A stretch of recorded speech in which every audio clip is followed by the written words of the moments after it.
Yangi maktab. Maktab darvozasi aniq ko'rinish bilan Toto mengishdan to'xtadi. Totoning burunqi maktabining darvozasi beton to'riklik. Yuqorisiga maktab ismi aniq qilib yozilgan edi. Ammo bu yangi maktabning darvozasi bo'lsa, pakkar daraxtlar bilan yasalgan. Uning ustiga daraxtlarda yanili yeshil yopirmoqlar o'sib turadi. Yerdan o'sgan darvoza ekanda. Toto anasiga shundoq dedi-da, andin yana bir jumla qo'shib qo'ydi. Jazman uzoq o'tmayla sim to'rikdan egizlab ketdi. Maktab darvozasi rostilla ikki tub o'sayotgan daraxt edi. Toto darvozaga yaqinlashib, darhol beshini bir yonga qing'aytdi. Aslida darvozaga esilgan maktab yuviskisi shamolda bir yonga qiyib qolgan edi. Tramvay maktab. Toto beshini qing'aytguncha yuviskidagi xatlarni o'qib, andin anasidan "Bu nima degani?"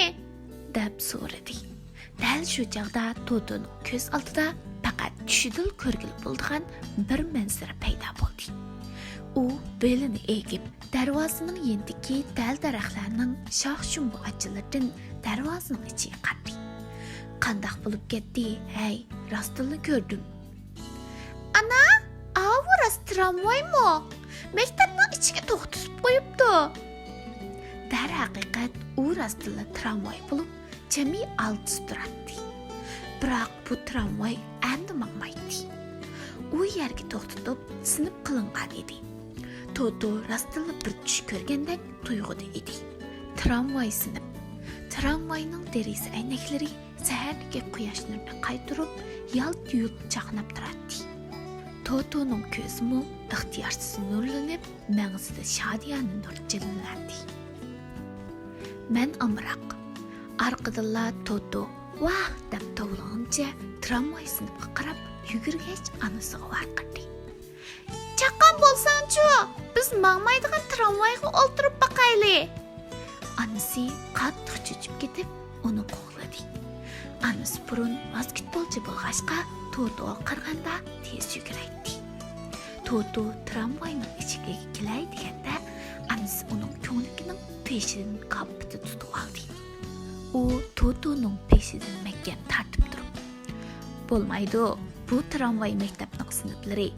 Ammo sen texi bu maktabning o'quvchisi emas. Agar sen haqiqatan kirib o'tirmoqchi bo'lsang, biz hozirla maktab mudiri bilan ko'rishimiz. Maktab mudiriga yaxshiroq deb baq. Agar hamma ish o'ngishli bo'lsa, bu yerga kelib o'qiy olaysan. Uqdingmi?" dedi. Toto hozirning o'zida tramvayga o'tira olmay, intayin afsuslangan bo'lsa-mu, ammo u anasining so'ziga itoat qilish qaroriga keldi-da, o'ylik qilib, "Ma'qul", dedi. Andin yana aldirab tinib, bir jumla qo'shib qo'ydi. "Men bu maktabga bekla amroq bo'lib qoldim." Maktab mudiri Toto anasi bilan ishxonaga kirganda, ishxonadagi er o'rnida turdi. Uning sochlari sal shalaqlashgan. Oldi tishlarining ba'zilari tushib ketgan. Ammo rangi ro'yi intayin yaxshi edi. Uning bo'yi egiz emas, biroq murisi bilan bileklari nihoyat qovul edi. Qora jildlik kostyum brulkisi sal o'ngib ketgan bo'lsa-mu, ammo uning uchisida intayin rahatlik ko'rinadi. Toto aldirab tinab salom qilib, illik so'rdi. "Siz maktab mudirmi yoki bekatning xodimimi?" Anasi jiddiychilikda buning qandoq ishligini tushuntirishni o'ylag'icha, u kishi kulgancha javob berdi. "Men maktab mudiriga." Toto intayin xushallik bilan so'zini davom qildi. "Bak yaxshi bo'ldi. Men bu maktabga kelay degandim." Maktab mudiri Totoni o'rindiqqa o'tirg'izib, andin Totoning anasiga, "Men Toto bilan paranglashib baqay. Siz chiqib tursingiz", dedi. Damalliqqa Toto sal ansirab qoldi. Ammo bir turib maktab mudiri bilan birga bo'lishning kishini nihoyat xotirjam qilganligini oz-poz his qildi. "Undaq bo'lsa, qizimni sizga topshirdim." Anasi shundoq debla keyniga o'rilib, eshikni yopib chiqib ketdi. Maktab mudiri o'rindiqni Totoning oldiga tortib kelib, uning udulda o'tirib so'zini davom qildi. Undaqda biz paranglashayli. Nima desangiz bo'laverdi. Demoqchi bo'lgan so'zlaringizning hammasini muallimingizga da'vatsangiz bo'ldi, qizim. Demoqchi bo'lgan so'zlaringizni? Toto aslida maktab mudiri ba'zi savollarni so'rab, ahvol egallaydi deb o'ylagan edi. Nima desangiz bo'laverdi degan so'zni anglaganda Toto intayin xursand bo'lib, darhol so'zlashga kirishdi. So'zlash tartibi, so'zlash usuli sal qulaymaqan. Fikir chechilanqi bo'lsa-mu, ammo tugidayli gap bo'lsa, navati. Bay o'ltirgan tramvay intayin tez mangadiga. Tramvay bekatini ilib olmoqchi bo'lib, bekatda bilet tekshiradigan tag'amdan o'tindim. Ammo u bergil unmadi. Burun o'qigan maktabimdagi sinf mas'uli bo'lgan muallim intayin chiroyli edi. U maktabda qalag'acha o'z bor. Eyimda bir qarantul itim bor. İsmi Rocky. U qo'l ilishish bilan kechiring deganni o'qidi. Qo'shiq to'ygandan keyin yana bakrozman deganni ifodalashni biladi. Yasliga borgan chaqimda qaychini og'zimga silvilib, kir qilib o'ynagandim. Muallim ko'rib qilib, achchiqlangan holda tilingni kesib olsan degan. Ammo yana bir necha qatim shunday qilib o'ynadim. Maqam iqib qolgan chog'da burnimni hamisha shirt tartib yursam, anam tillaydi. Shunga imkon qadar tez mishqirib etman. Dadam dengizda suv yuzishga bak usta. Suvga sakrashni o'qidi. Toto kallasiga kelgan ishlarni bir-birlab degili turdi. Maktab mudiri tingshig'ash kuladi. Beshini liqishlatdi. Ba'zi yana keyinchi deb so'rab qo'ysa, Toto texmi huzurlanib, og'zi bisqamay so'zlaydi. Ammo bara so'zlikdek bir nima qolmag'il turdi. Totoning og'zi yumilib, bir nima bilan deyishni o'ylayotganda mudir tugadimi deb so'radi. Toto mushundaqla bo'ldi qilsam, bek afsunalik ish bo'lg'idek. Men test so'zimni alashni xohlaydigan birsi chiqqanda, bunday yaxshi fursatni qo'ldan berib qo'ysam bo'lmaydi deb o'yladi. Yana so'zlaydiganlaringiz bormi? Tugab qoldimi? Toto yaxshiroq o'ylandi. O'yla oxir yana bir temin topdi. U Toto shu kuni kiyib olgan kiyim edi. Odatda Totoning kiyim-kechaklarini anasi o'z qo'li bilan tikadi. Ammo bugun kiyib olganini setib olgan edi. Chunki har kuni kechqurunligi Toto sirtdan qaytib kelganda uchisidagi kiyimlari hamisha qarg'usiz bo'lib ketadi. Ba'zida hatto titilib jul bo'lib ketadi.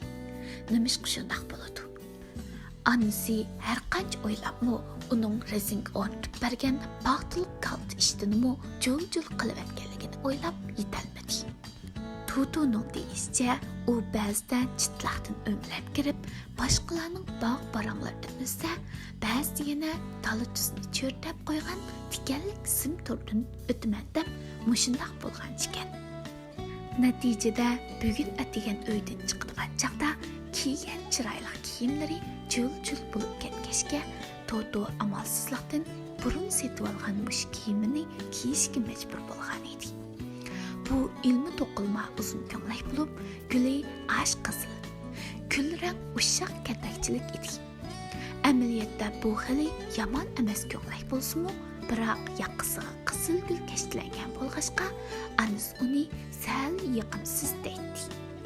Toto bu ishni yodiga olib, darhol o'rindiqdan siyilib tushdi-da, uzun ko'nglikining yoqasini tutquncha mudirning oldiga keldi. Bu yoqini anam yaxshi ko'rmaydi. Toto bularni so'zlab bo'lgandan keyin har qancha kalla qattiribmi, so'zlikdek biror gap topolmadi. Toto ixtiyorsiz sal qayg'urdi. Shu paytda maktab mudiri o'rnidan turib, issiq ham yo'g'on qo'li bilan Totoning beshini silab, "Bo'ldi, bugundan boshlab siz bu maktabning o'quvchisi bo'ldingiz." Shu topda Toto umrda tunji qatim o'zi haqiqiy amroq odamga uchragandek bo'ldi. Chunki Toto tug'ilib, hozirgacha Texi hech kim uning so'zini bunchalik uzoq vaqt anglab boqmagan edi.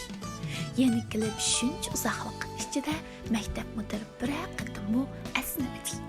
Bir qatimmo sirikkandek ifoda bo'lmadi. Umi Toto'ga o'xshash bo'ynini aldiq so'zgancha ko'ngil qo'yib angladi. U chaqda Toto dahi soatga qarashni bilmaydi. Ammo umi hali ko'p vaqt o'tganligini tuydi. Agar u vaqtga qarashni bilgan bo'lsa, texim hayron bo'lgan.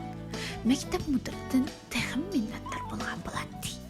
Chunki Toto anasi bilan maktabga kelganda soat 8 bo'lgan. Maktab mudiri ishxonasida Toto bilan so'zlashib bo'lib, uning bu maktabning o'quvchisi bo'lganligini degandan keyin qo'yin soatiga qarab, "Voy, tushlik tomoq vaqti bo'pti-ku" degan. Yana u Toto'ning so'zini to'p-to'g'ri 4 soat anglagan edi. Mayli burun yoki shuningdan keyin Toto'ning so'zini biror cho'q odam ikkinchilab shunchalik astoydillik bilan anglab boqmagan edi. Uningdan boshqa amdili birinchi sinfga chiqqan Toto o'zi yolg'iz 4 soat so'zlay olgan edi. Anasi yoki burungi maktabdagi muallimi bu ishni anglaydigan bo'lsa, cho'qim nayda hayron bo'ladi. Shu chaqdagi Toto o'zining maktabdan haydalganligini tehi bilmagan. Atrofdagi cho'nglarning qanchalik xijolatchilikda qolganligini diqqat qilmagan edi. Toto'ning mijozi aslida intayin uchuq yo'q. Sodda bo'lib, bir ishlarni osonlikcha ko'ngliga ilib ketmaydi. Biroq Toto'ning ko'nglida nimishqidir ba'zi bir xil chatga qilish tuyg'usi paydo bo'lib qoladi. O'zi faqatla boshqa bolalarga o'xshamaydigandek, sovuq muomalaga uchrayotgandek tuyg'uda bo'ladi. Lekin bu maktabning mudiri bilan belli bo'lgan chaqda intayin xotirjamlik, illiqlik his qildi. Kayfiyatimi nayt yaxshi bo'ldi. Bu kishi bilan menga ko'rsam yaxshi bo'ladi. Bu Toto'ning maktab mudiri Kobayashi Soosakuni birinchi qatim ko'rganligi ta'siroti edi. Uning ustiga maktab mudirimi shu chaqda Toto'ga o'xshash eziyat bo'lgan edi.